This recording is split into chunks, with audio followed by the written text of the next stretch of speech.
Bagaimana caranya kita mengenal Allah, Pak Web? Kemana kita harus mencarinya?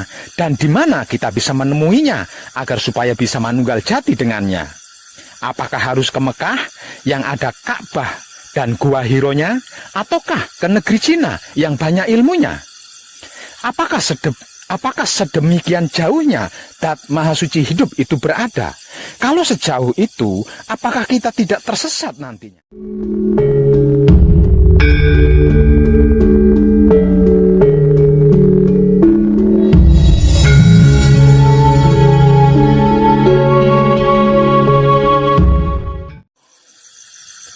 Ma'arof naka hakko ma'rifataka. Aku tidak mengenal engkau kecuali sampai sebatas pengetahuan yang engkau perintahkan. Man arofa nafsahu fakot arofa robbahu. Barang siapa mengenal dirinya, maka dia mengenal Tuhannya. Man arofa robbahu fakot jahilan nafsahu. Barang siapa mengenal Tuhannya, maka dia merasa dirinya bodoh. Man tolabal maolana bigoiri nafsi fakot dolalan baida. Barang siapa mencari Tuhan keluar dari dirinya, maka dia akan tersesat semakin jauh. Kenapa? Kenapa dan mengapa kita tidak mau peduli akan ayat-ayat tersebut? Kenapa? Kenapa dan mengapa? Pak Web, benarkah yang Pak Web informasikan bahwa kita bisa bertatap muka secara langsung dengan Allah dan manunggal abadi secara sempurna dengannya? Kalau kurang yakin dengan informasi dari saya Web, mari kita lihat surat Al-Baqarah ayat 1 yang berbunyi Alif Lam Mim. Mengapa? Mengapa ayat ini kok dibaca? Mengapa ayat ini kok tidak dibaca alam atau alim? Kenapa harus dipisah sehingga berbunyi alif lam mim? Percayalah, hanya Allah yang mengetahui arti maksudnya. Yang mengetahui Allah hanya Allah. Huruf alif adalah milik Allah, jadi hanya Allah yang tahu. Huruf lam adalah milik Rasul atau utusan, yaitu ruh Allah, yang tak lain dan tak bukan adalah hidup.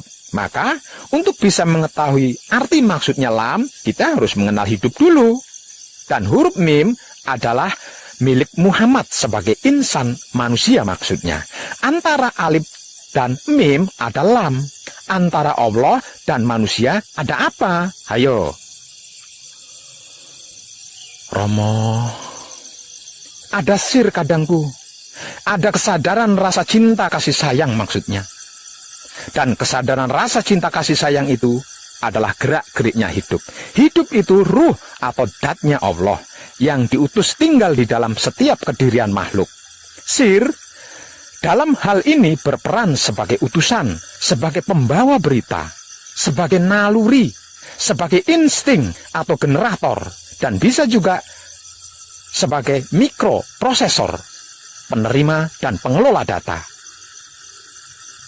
Setelah sir ada dat, ada ruh Tuhan atau hidup. Setelah dat ada sifat.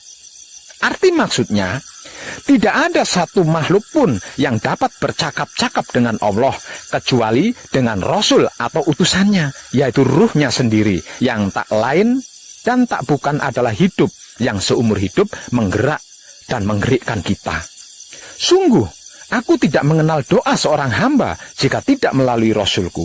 Petunjuk Allah itu melalui sir dat sifat. Artinya, arti maksudnya melalui kesadaran rasa cinta kasih sayang. Sir, arti maksudnya adalah kesadaran. Dat, arti maksudnya adalah rasa.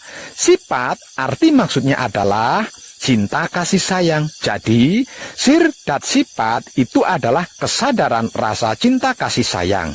Kesadaran rasa cinta kasih sayang inilah gerak-gerik hidup yang menggerakkan tubuh dan menggerikkan pikiran hati syahwat kita selama hidup ini. Romo, bukan melalui bisikan di telinga, bayangan di mata, serta halusinasi di angan-angan. Jadi, bila ingin berjumpa dan manunggal dengan Tuhan, hancur luluhkan dulu dirimu sendiri dari keakuan ego pamrih arogan kita. Tutup seluruh panca indera, khususnya mata dan telingamu, alias nonaktifkan pikiran, hati, dan syahwat. Seperti yang teramat sering saya informasikan di hampir video-video saya di Putra Romo channel ini. Hanya dengan begitu, keakuan Tuhan, yaitu ruh Tuhan atau hidup di dalam diri kita, akan muncul memperlihatkan jamalnya. Aku dan aku saling bertemu dan berdialog.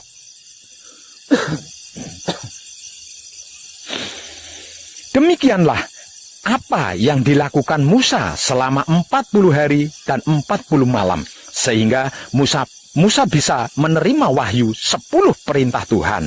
Demikian juga Nabi Muhammad Sallallahu Alaihi Wasallam ketika di Gua Hiro, hingga menerima wahyu berturut-turut termasuk Al-Quran.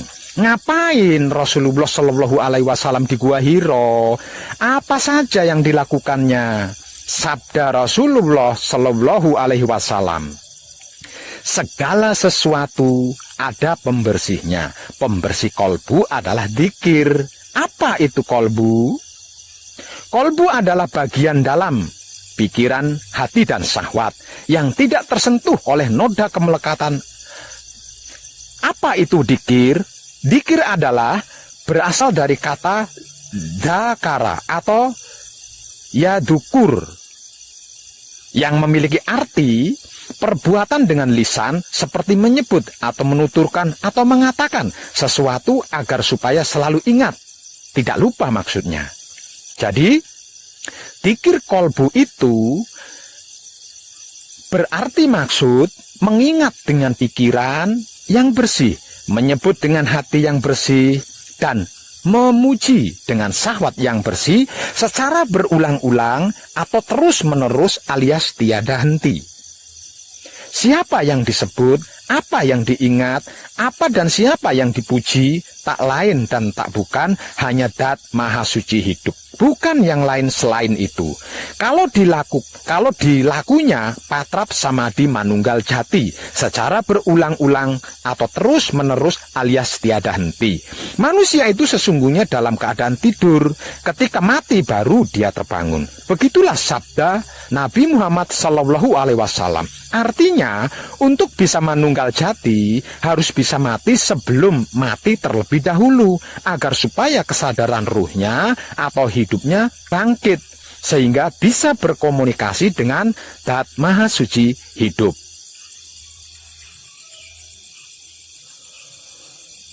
Romo, nyuwun pangestu lan pengayoman kanthi Teguh Rahayu Slamet. Namun pepatah lama mengatakan, tak jumpa maka tak kenal maka tak cinta, dan tak cinta maka tak sayang maka tak iman. Lalu bagaimana caranya kita mengenal Allah, Pak Web? Kemana kita harus mencarinya, dan di mana kita bisa menemuinya agar supaya bisa manunggal jati dengannya? Apakah harus ke Mekah yang ada Ka'bah dan Gua Hironya, ataukah ke negeri Cina yang banyak ilmunya? Apakah sedemikian jauhnya Dat Maha Suci hidup itu berada? Kalau sejauh itu, apakah kita tidak tersesat nantinya? Tidak ada satu ayat pun yang mengatakan Dat Maha Suci hidup itu ada di Mekah atau di Cina dan sebagainya. Perhatikan firman-firmannya berikut ini. Katakanlah bahwa aku dekat. Surat Al-Baqarah ayat 186. Lebih dekat aku daripada urat leher. Surat Al-Kahf ayat 16. Dan Allah meliputi segala sesuatu. Surat Fusilat ayat 54. Dia bersamamu dimanapun kamu berada. Surat Al-Hadid ayat 4. Kami telah mengutus seorang utusan ke dalam dirimu. Surat At-Taubah ayat 128. Di dalam dirimu, apakah engkau tidak memperhatikannya? Surat Az-Zariyat ayat 21. Tuhan menempatkan diri antara manusia dengan kolbunya. Surat Al-Anfal ayat 24. Di dalam diri manusia ada cahaya yang maha melihat. Surat Al-Qiyamah ayat 14. Allah akan membimbing dengan cahayanya kepada cahayanya bagi siapa yang Dia kehendaki. Surat An-Nur ayat 35. Di dalam setiap rongga anak Adam, aku ciptakan suatu mahligai yang disebut dada. Dalam dada ada kolbu, dalam kolbu ada fuad, dalam fuad ada sagofa, di dalam sagofa ada sir, di dalam sir ada aku. Aku tidak berada di bumi, aku tidak berada di langit, tapi aku berada di dalam hati orang-orang yang beriman. Aku bertahta di dalam Baitul Makmur yang berada di dalam kepala Adam. Di dalam kepala ada otak atau ubun-ubun. Di dalam ubun-ubun ada manik. Di dalam manik ada budi. Di dalam budi ada nafsu. Di dalam nafsu ada sukma. Di dalam sukma ada rahsa. Di dalam rahsa ada aku.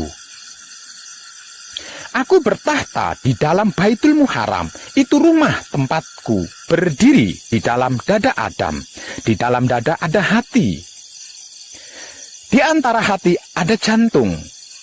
Di dalam jantung ada budi. Di dalam budi ada angan-angan. Di dalam angan-angan ada sukma. Di dalam sukma ada rasa. Di dalam rasa ada aku. Aku bertahta di dalam Baitul Muqaddas atau Maqdis yang merupakan tempat suciku yang berada di dalam kelamin Adam. Kelamin maksudnya adalah penis atau kontol. Di antara penis atau kontol ada pelir atau peler. Di dalam pelir atau peler ada nutfah atau mani. Di dalam mani ada madi. Di dalam madi ada wadi. Di dalam wadi ada manikem. Di dalam manikem ada rasa. Di dalam rasa ada aku. Itulah Baitullah yang sejati, tidak dibuat dari batu atau bata, atau semen atau tanah, tapi dibuat Allah itu sendiri yang harus kita bersihkan. Lalu kita jaga kebersihannya, agar supaya tidak dijadikan sarang setan dan iblis-iblis. Edan tenan. Barang siapa mengenal dirinya, maka dia mengenal Tuhannya. Barang siapa mengenal Tuhannya, maka dia merasa dirinya bodoh. Barang siapa mencari Tuhan keluar dari dirinya sendiri, maka dia akan tersesat semakin jauh. Konon kabarnya, ini bukan hadis Rasulullah, namun dipopulerkan oleh Al-Ghazali. Kita harus ingat bahwa hadis-hadis Nabi Muhammad Shallallahu Alaihi Wasallam mulai dipermasalahkan setelah 100 tahun Nabi wafat. Waktu itu mulai tampak adanya gejala-gejala pemalsuan hadis yang muncul di wilayah sebelah timur pada saat pemerintahan Umar bin Abdul Aziz sebagai Khulafa Ar-Rasyidin yang kelima. Umar bin Abdul Aziz memerintah Ibnu Syihab As-Suri untuk menghimpun sunnah-sunnah Nabi Muhammad dan membukukannya menjadi beberapa eksemplar. Selanjutnya, Khalifah Umar bin Abdul Aziz mengirimkan satu buku kepada setiap pejabat di wilayah-wilayah kekuasaan Islam. Buku hadis pertama kali muncul setelah 200 tahun Nabi Muhammad wafat melalui perdebatan panjang antar kelompok kepentingan. Jadi wajar bila ada hadis-hadis qudsi ataupun hadis-hadis Nabi yang dibuang atau mungkin ada juga yang diberi bumbu. Kita tidak tahu itu karena kita hidup di zaman sekarang, bukan di zaman itu. Kenyataannya memang benar, mencari dan mengenal Tuhan bukan perjalanan ke Mekah dan lain-lain, melainkan perjalanan melalui penelusuran tanda-tandanya. Sedangkan untuk menuju kepadanya, mulai dari alam lahiriah hingga ke alam batiniah. Karena Allah adalah al-batin, artinya rumahnya di dalam diri, kitabnya juga berada di dalam diri. Kitab sejati atau guru sejati ada di dalam diri kita. Perhatikan firman Tuhan berikut ini. Rama nyuwun pangestu lan pengayoman kanthi teguh rahayu slamet. Perhatikan firman-firman Tuhan berikut ini. Dialah Jibril yang telah menurunkan Al-Quran ke dalam kolbumu atas izin Allah. Surat Al-Baqarah ayat 97. Al-Quran ini adalah ayat-ayat yang nyata di dalam hati orang-orang yang diberi ilmu, dan hanya orang-orang durjana yang mengingkari ayat-ayat kami. Surat Al-Ankabut ayat 49. Dia, Allah, akan memberi petunjuk kepada hatinya. Surat An-Tagabun ayat 11. Sesungguhnya Al-Quran yang mulia berada pada kitab yang terpelihara dan tidak tersentuh kecuali oleh mereka yang disuci.